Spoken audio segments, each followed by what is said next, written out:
Hello sir. Hi.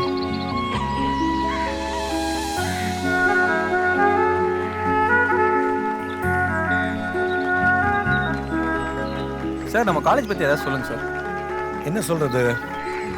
Okay, I am Arun Gopal, principal of the college. ரொம்ப சந்தோஷமாக இருக்கு. It's my dream that has come true today. டேய் குர்ரா, இந்த எக்ஸ்கியூஸ் சார். Yeah please. டேய் மகிழ், இதான் சொல்கிறான். ஏன்னா சொல்கிறது இதான் சொல்கிறான். ஹாய், என் பேர் மகிழ். இந்த காலேஜில் ஃபஸ்ட் இயர் படிக்கிறேன். ஓகே தானே? அவ்வளோதானா? போதும். சரி, ஓகே.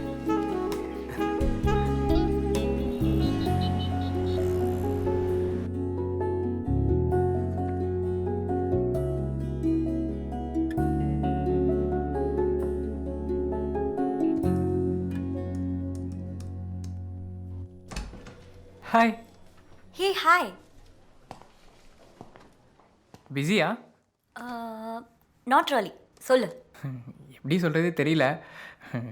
நர்வஸாகவும் இருக்குது, எக்ஸைட்டடாகவும் இருக்குது. அது எப்படி?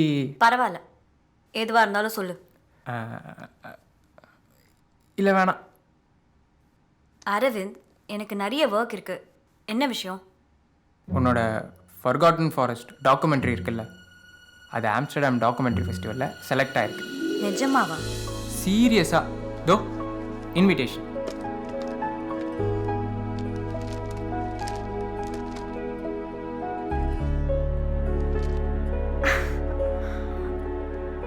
Oh my god, I can't believe this. எவ்வளோ நாள் கனவு தெரியுமா? ஓ,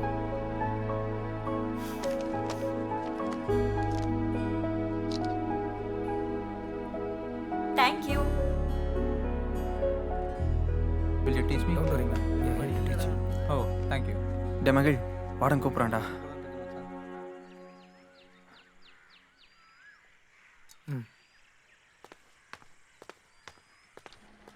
சார், கூப்பிட்டீங்கன்னு பையன் சொன்னான்.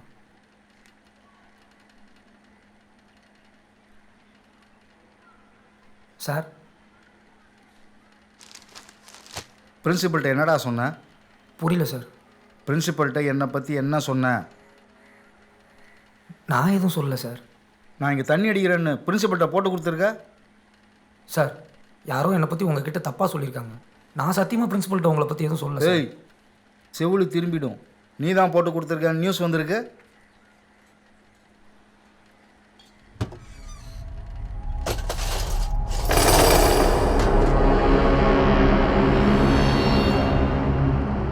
நீயும் ரூம் பசங்க உடனே ரூமை காலி பண்ணிவிட்டு இந்தா 1013க்கு போங்க.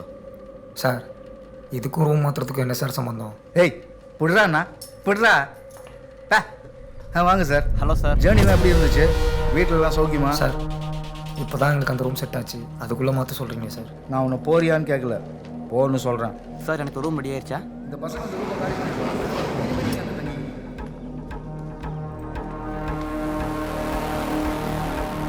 டேய் டேய் மகிழ், பிரின்சிபல்கிட்ட நீ தான் போட்டு கொடுத்தேன்னு வார்டனுக்கு எப்பறம் தெரிஞ்சு?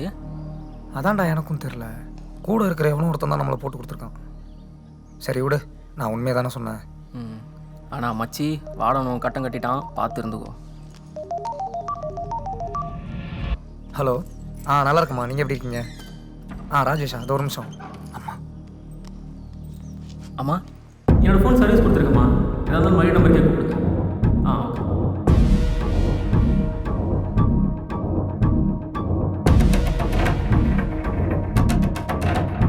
ஓகே.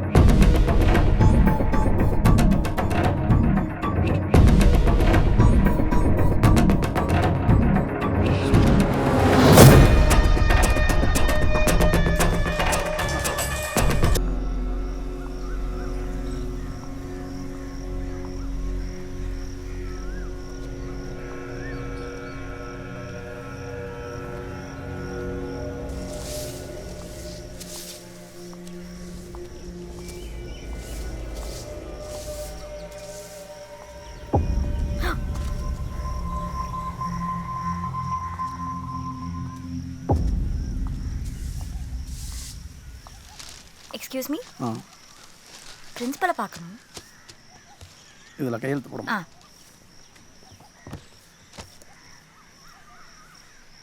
பிரின்சிபல் ரூம் எங்கே இருக்கு?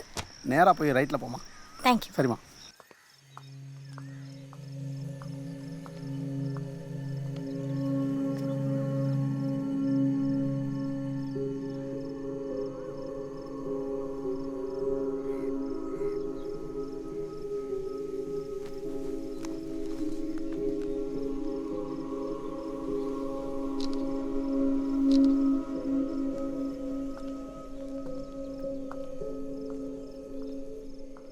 Excuse me sir. Come in. Hello sir. Hello sir. Yeah. என் பேர் ஜாஸ்மின். சொல்லுங்க. I am a documentary filmmaker and I also run this YouTube channel called U Drops. ஓ, என்ன விஷயமா வந்திருக்கீங்க? சார், நான் தமிழ்நாட்டில் இருக்கிற ஸ்கல்ப்சர் காலேஜஸ் பற்றி ஒரு டாக்குமெண்ட்ரி பண்ணலான்னு இருக்கேன். உங்கள் காலேஜ் பற்றி இன்டர்நெட்டில் படித்தேன். So I thought I'll start from here. Well, that's great. உங்கள் யூடியூப் சேனலை பற்றி நான் கேள்விப்பட்டிருக்கேன். இன்ஃபேக்ட் எங்கள் காலேஜ் பற்றி உங்கள் சேனலில் வந்ததுனாக்கா இதோட ரீச் ஜாஸ்தியாக. Thank you sir. ஓகே, எத்தனை நாள் எடுத்துப்பீங்க டாக்குமெண்ட்ரி படிக்கிறதுக்கு? ஒரு 5 daysல முடிச்சிடலாம் சார். Maximum 7 days. Yes, food and accommodation வேணா நான் அரேஞ்ச் பண்ணுறேன். சார், அப்புறமா உங்கள் காலேஜ் பற்றி 2 days முன்னாடி ஃபேஸ்புக் லைவில் பார்த்தேன். ஒரு ஆர்டிஸ்ட், ஐ திங்க் மகிழ், அவரோட ஆர்ட் ஒர்க் ரொம்ப நல்லா இருந்துச்சு. I want interview him. He is very talented. You should meet him. Sir, அப்புறமா இதை பற்றி உங்களை கூட ஒரு இன்டர்வியூ எடுத்துக்கலாமா? Yeah, why not. Okay, thank you sir. Welcome sir. இவங்களை அந்த ஸ்கல்ப்சர்ஸ் டிபார்ட்மெண்ட் கூட்டு போ. வாங்க மேடம். வரேன் சார். ஓகே. அந்த காது back side. Fine. Okay sir. Correct. அந்த கழுத்துக்கிட்ட மட்டும் அந்த ஷேப்பு கொஞ்சம். மகிழ், உன்னை பார்க்க வந்திருக்காங்க. ஹாய். சொல்லுங்கள். உங்களை ஒரு இன்டர்வியூ எடுக்கணும். ஒரு நிமிஷம் சார், போய்ட்டு. சரி போ. உங்களோட அந்த வாலட் பெயிண்டிங் பார்த்தேன். It was amazing. தேங்க்ஸுங்க. வீடியோ எடுக்க போகிறீங்க? ஆமாம். ஏன்? இல்லை, ஒரே அழுக்காக இருக்குது. இன்னொரு நாள் எடுத்துக்கலாமே. ஓகே. அப்போது நான் எனக்கு ஒரு பாயிண்ட்ஸ் நோட் பண்ணிக்கிறேன். இன்னொரு நாள் இன்டர்வியூ எடுத்துக்கிறேன். கண்டிப்பாக. ஒரு நிமிஷம்.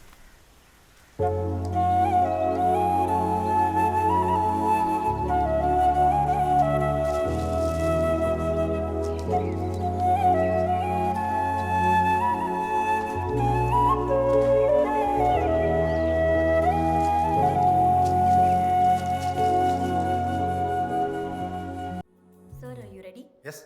Role camera. யா. சார், இந்த காலேஜ் ஸ்டார்ட் பண்ண இன்டென்ஷன் என்ன? நான் இந்த காலேஜை கவர்மெண்ட் கிட்ட இருந்து லீஸுக்கு எடுத்திருக்கேன். இதோட நோக்கமே அழிஞ்சிட்டு வர கலைங்களை அடுத்த தலைமுறைக்கு கொண்டு போய் சேர்க்கறது தான். ஓ, யங்ஸ்டர்ஸ்லாம் இதுக்கு ஆதரவு தராங்களா? Yeah, of course, more than what I expected. Sir, உங்களை பற்றி நான் இன்னொரு விஷயமும் கேள்விப்பட்டேன். நீங்கள் ஆர்ட்ஸ் அண்ட் ஸ்கல்ப்சர்ஸ் பற்றி மட்டும் இல்லாமல் மறுபிறவி பற்றியும் நிறைய ரிசர்ச் பண்ணுறதா உங்கள் இன்டர்வியூவில் பார்த்தேன். எனக்கும் அதை பற்றி ரொம்ப இன்ட்ரெஸ்ட் இருக்குது. இன்ஃபேக்ட் அதை பற்றி நான் நிறைய படிச்சிருக்கேன். உங்களுக்கு எப்படி அது மேலே இன்ட்ரெஸ்ட் வந்துச்சு? மறுபிறவியே ஆர்ட்டோட சம்மந்தப்பட்டது தான். ஓ.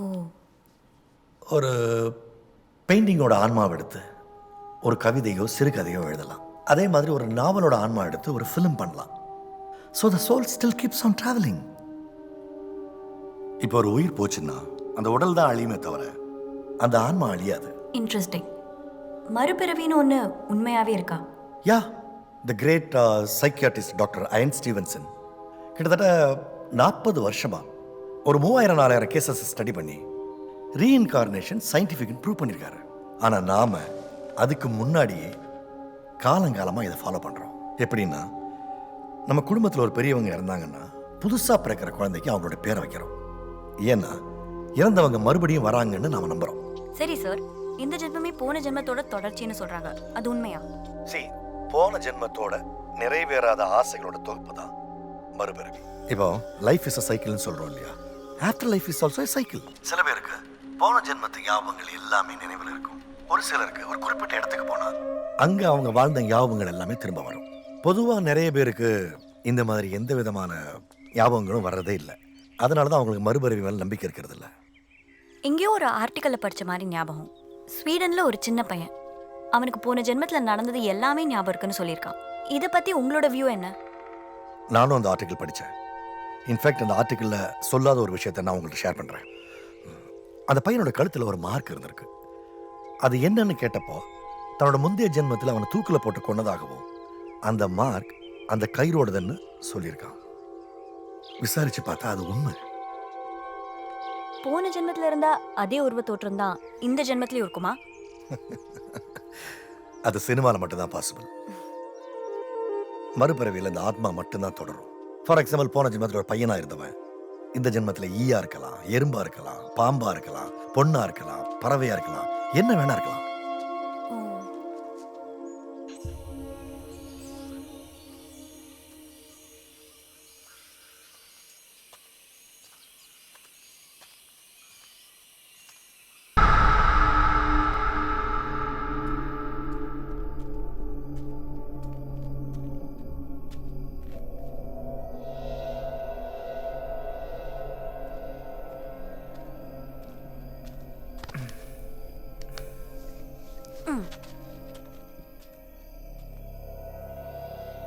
என்ன எதுக்கு நீ போற சொன்ன? இந்த சிலையை பார்க்கறதுக்கு தான். இதை பார்க்கவா?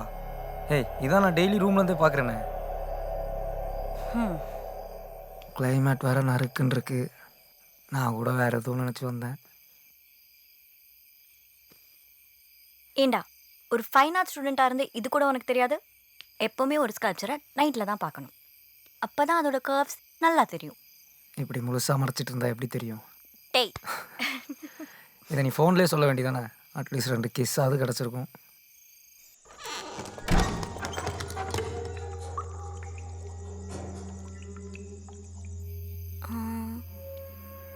ஆனால் ஒன்றுடா, இந்த சிலையை இதுக்கு முன்னாடி எங்கேயோ பார்த்த மாதிரி இருக்கு. அப்படியா? எங்கே பார்த்துருக்க? தெரியல, ஆனால் என்னால் இதோட ரிலேட் பண்ண முடியுது. உள்ள போங்கடா. இந்த நேரத்தில் வெளியே என்னடா பண்ணுறீங்க? லைட் ஆஃப் பண்ணிட்டு உள்ள போய் படுங்கடா. ஒரு நாள் அட்ஜஸ்ட் பண்ண மாட்டீங்களா? ஹலோ மகிழ். சொல்கிறா. வார்டன் ரவுண்ட் வந்துட்டான்டா, சீக்கிரம் வா. வார்டன் ரவுண்ட்ஸ் வந்துட்டானா? அவன்கிட்ட மாட்டினா பெரிய பிரச்சனை ஆகிடும். நான் உடனே கிளம்புறேன், நீயும் கிளம்பு. சரி, பார்த்து போ.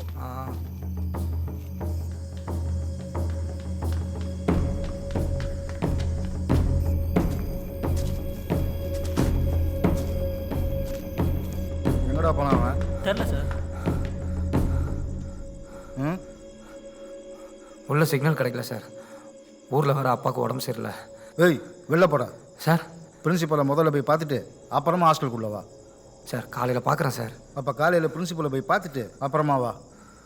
ஏய், இன்னைக்கு ஹாஸ்டலுக்குள்ளே வரக்கூடாது. வந்தா உங்கள் 2 பேரும் தொலைச்சிடுவேன்.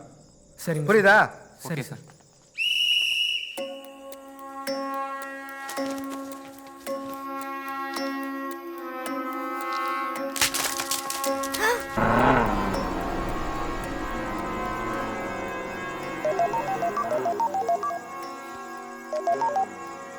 சொல்றீ?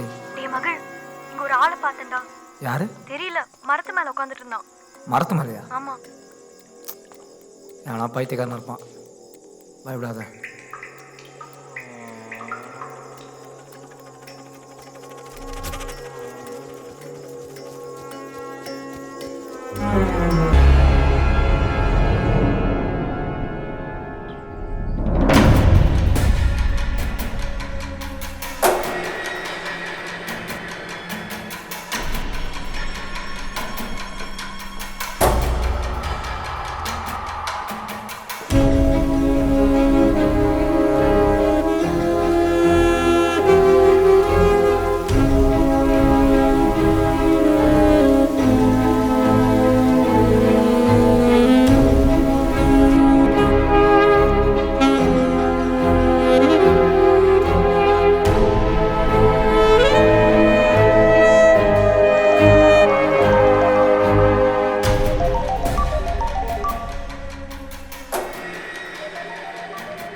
இங்க என்னடா பண்ற? உன்னை எங்கெல்லாம் தேடுறது? உனக்கு விஷயம் தெரியும்ல? ஆமாண்டா, அதை பத்தி பேச தான் நானே கால் பண்ணேன். என்னடா பிரச்சனை அவனுக்கு? ஏன் சூசைட் பண்ணிக்கிட்டான்? தெரியல.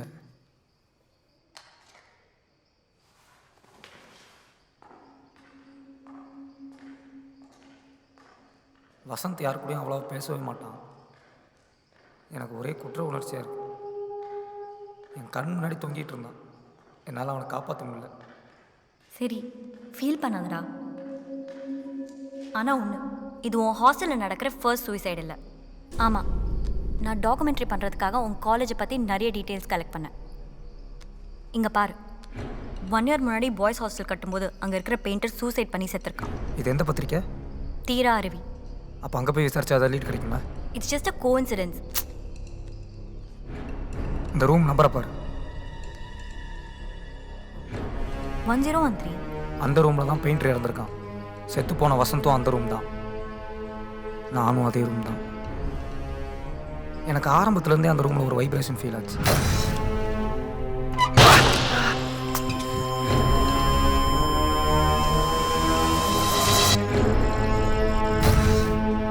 இது ஹாஸ்டல் தாண்டி அந்த ரூமில் நடக்கிற 2வது தற்கொலை. சார் சார் சார் அந்த ரூமில் ஏதோ பெரிய பிரச்சனை இருக்குது சார்.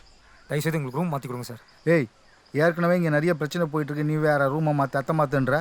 சார் ப்ளீஸ் சார், நான் சொல்கிறத கொஞ்சம் கேளுங்க சார். ஆமாம், பிரின்சிபலை தானே பார்க்க சொன்னேன், பாத்தியா? சார் ஏற்கனவே அந்த ரூமில் ஒருத்தர் தற்கொலை பண்ணி சார். தேவையில்லாமல் பேசி போடா. எப்போ பார்த்தாலும் பிரச்சனை.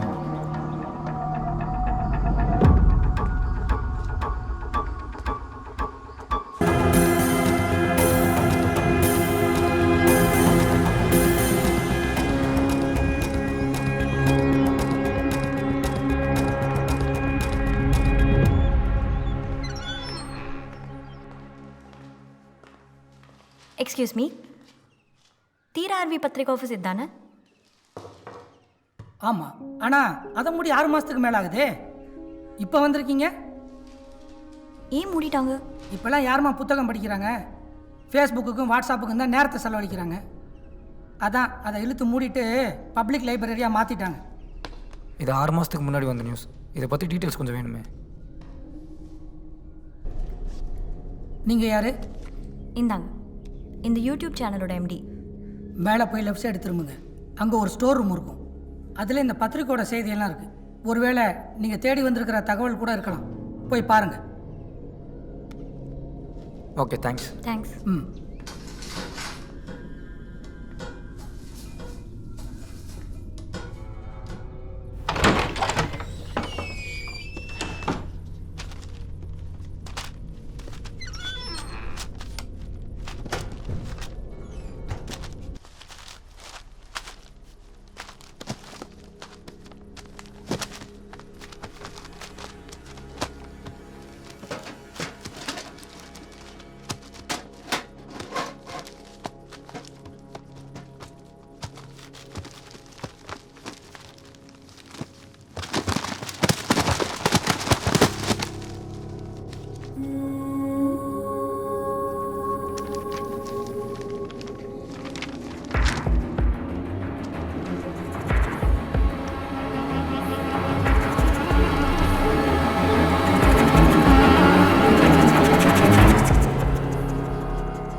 இவர் சிலையை நான் உன் காலேஜில் பார்த்துருக்கேன். ம், வெளியே போய் படிப்போம். ம்.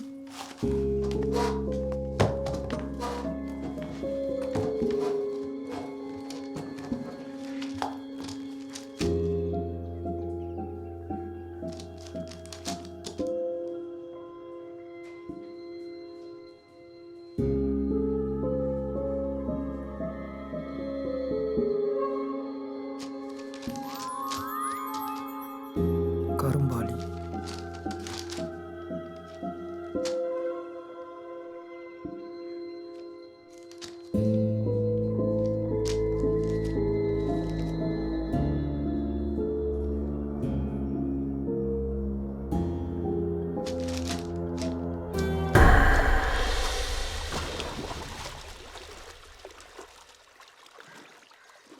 அம்மா ஒரு நிமிஷம். சொல்லுங்க. நான் ஜமீன்தாரோட சுயசரிதை எழுத வந்திருக்கேன். அவரை பற்றி உங்களுக்கு ஏதாவது தெரிஞ்சிருந்தா. ஜமீனின் இந்த கொடூர குணத்திற்கான காரணத்தை நாட்டார் சொல்லி அறிந்து கொண்டேன். ஜமீன் வம்சவிருத்தி செய்ய இயலாத ஆண்மையற்றவன். தன் பலவீனத்தால் உருவாகும் தாழ் உணர்வை போக்கவே பெண்களை மிருகம் போல் வேட்டையாடி அதிலிருந்து திருப்தி அடைகிறான். கிளம்பு.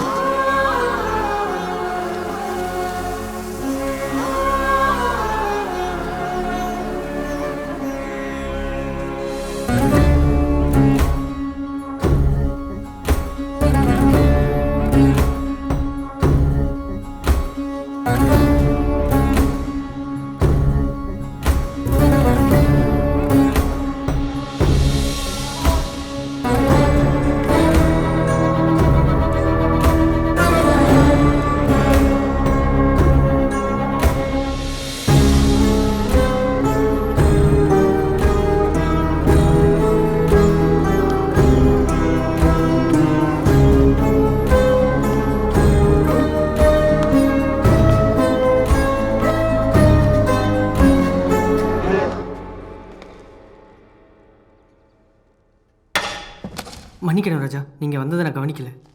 எழுத்து வேலையெல்லாம் எப்படி போய்கிட்டு இருக்கு? ரொம்ப நல்லா போகுது ராஜா. அப்புறம் உற்சவா, புத்தகத்தில் என்னை பற்றி தவறாக பதிவு பண்ணுறதா கேள்விப்பட்டானே.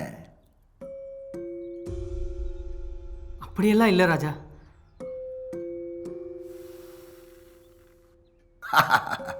பயப்படாத. யார் என்ன சொன்னாலும் உன் எழுத்து மேலே எனக்கு நம்பிக்கை இருக்கு. அதுக்காகத்தான் உனக்கு இந்த மரியாதையும் இவ்வளவு ஊதியமும். ஜமீனோட பேரு நிலைச்சு நிற்கணும். உத்தரவு ராஜா.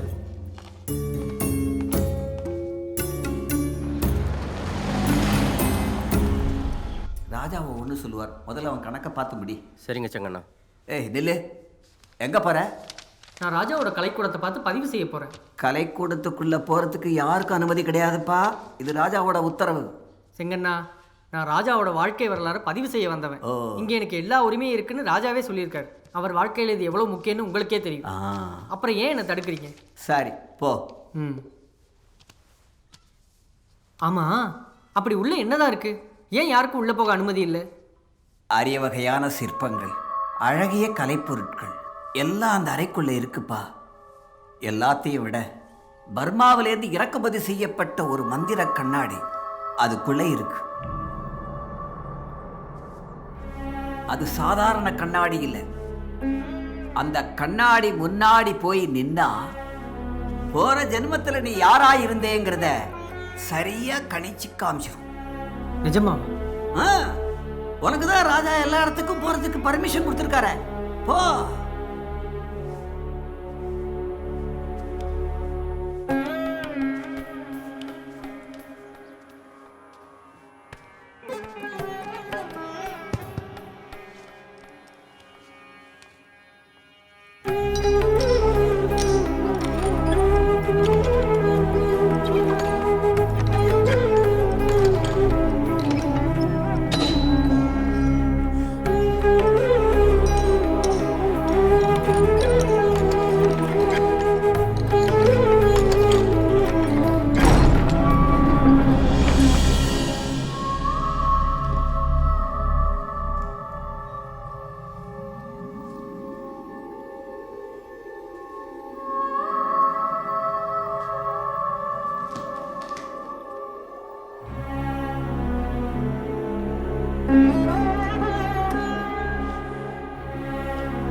என்ன சித்தா, என் ஜாதகத்தை கணிச்சியா? கணிச்சிட்ட ராஜா. என்ன சொல்லுது? அது எதுவாக இருந்தாலும் சொல்லு.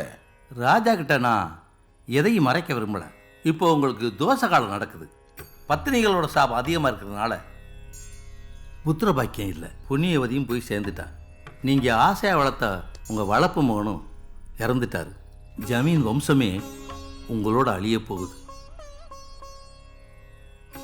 உங்கள் ஆஸ்தியெல்லாம் கொஞ்ச நாள் அரசாங்கத்துக்கு போயிடும்.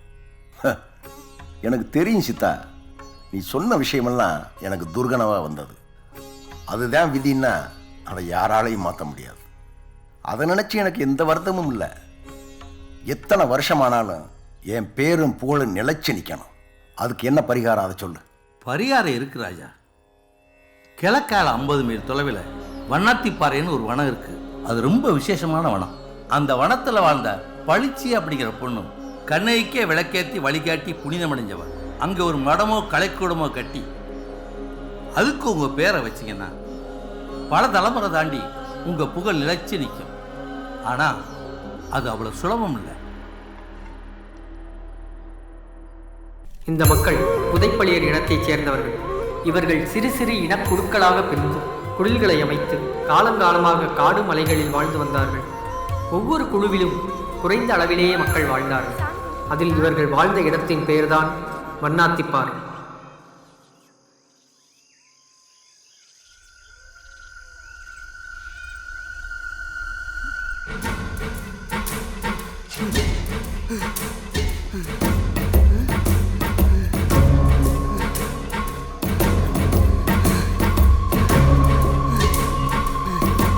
பட்டாம்பூச்சி பட்டாம்பூச்சி பட்டாம்பூச்சி!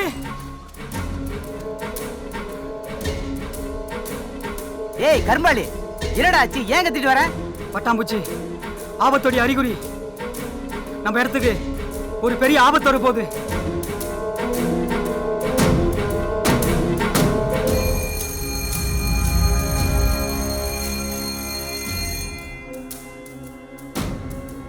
தம்பி, டைம் ஆயிடுச்சு. லைப்ரரியை மூடணும்.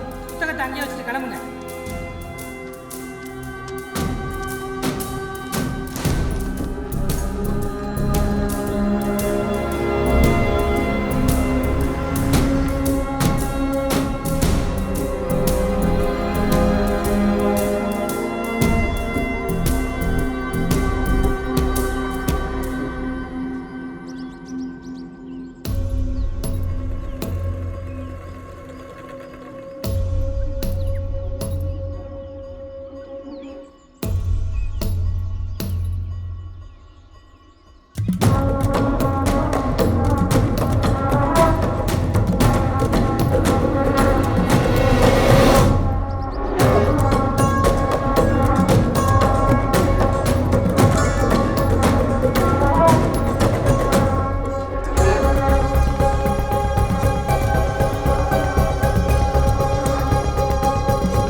இந்த கதைப்படி உயிரோடு இருக்கிறது 2 பேர் தான்.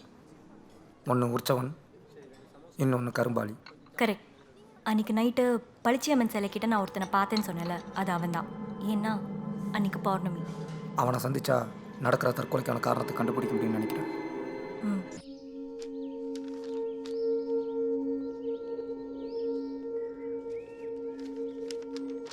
இந்த நோட்டீஸ் போர்டில் ஓடி. Good morning sir. Morning sir. உனக்கு என்னதான் பிரச்சனை? ரூம் மாத்திரம் எல்லாம் சரியாயிரும் சொன்னேன். ராஜேஷ் எப்படி இருக்கான் வார்டன்? கோமா ஸ்டேஜுக்கு போயிட்டு டாக்டர் சொல்கிறாங்க சார். கேட்டியா? சார் உங்ககிட்ட ஒரு விஷயம் பேசணும். என்ன சார், அந்த பெயிண்டரோட தற்கொலை பற்றி ஜாஸ்மின் ஒரு நியூஸ் கண்டுபிடிச்சா. அந்த நியூஸை பற்றி விசாரிக்க தான் அந்த பத்திரிக்கை ஆஃபீஸ் போனோம். அப்போ தான் உற்சவன் ஒரு எழுத்தாளர் நம்ம காலேஜ் கட்டின ஜமீன்தாரை பற்றி எழுதின புக்கு எங்களுக்கு கிடச்சி. அந்த உற்சவம் இன்னும் உயிரோடு தான் சார் இருக்கார். நானும் ஜாஸ்மின் அவர் நேரில் போய் பார்த்தோம். அப்போ அவர் அந்த கதையோட முடிவை எங்ககிட்ட சொன்னார். அந்த கதையில் நடந்த விஷயங்கள் இங்கே நடக்கிற சூசைடோட கனெக்ட் ஆகுது சார்.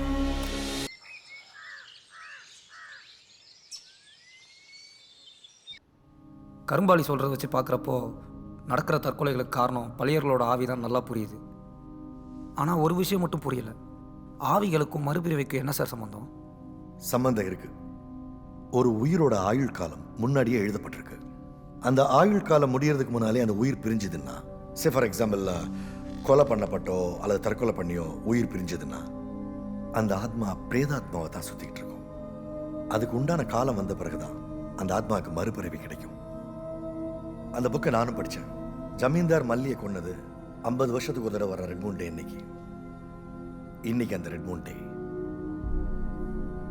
இன்னைக்கு ராத்திரிக்குள்ள மல்லி யாருன்னு கண்டுபிடிக்கணும். ஜமீன்தாரையும் கண்டுபிடிச்சா, இல்லைன்னா பாதிக்கப்பட போறது நீயும் ராஜேஷும் தான். சார், இவங்க தான் இன்னாரோட மறுபிறவினை எப்படி சார் கண்டுபிடிக்கிறது? போன ஜென்மத்துக்கும் இந்த ஜென்மத்துக்கும் ஒரு தொடர்பு இருக்கு. அப்படி உனக்கு யார் மேலே சந்தேகம் இருந்ததுன்னா என்கிட்ட கூட்டிட்டு வா. நான் பாஸ்ட் லைஃப் ரெக்ரெஷன் தெரப்பி பண்ணி யாருன்னு கண்டு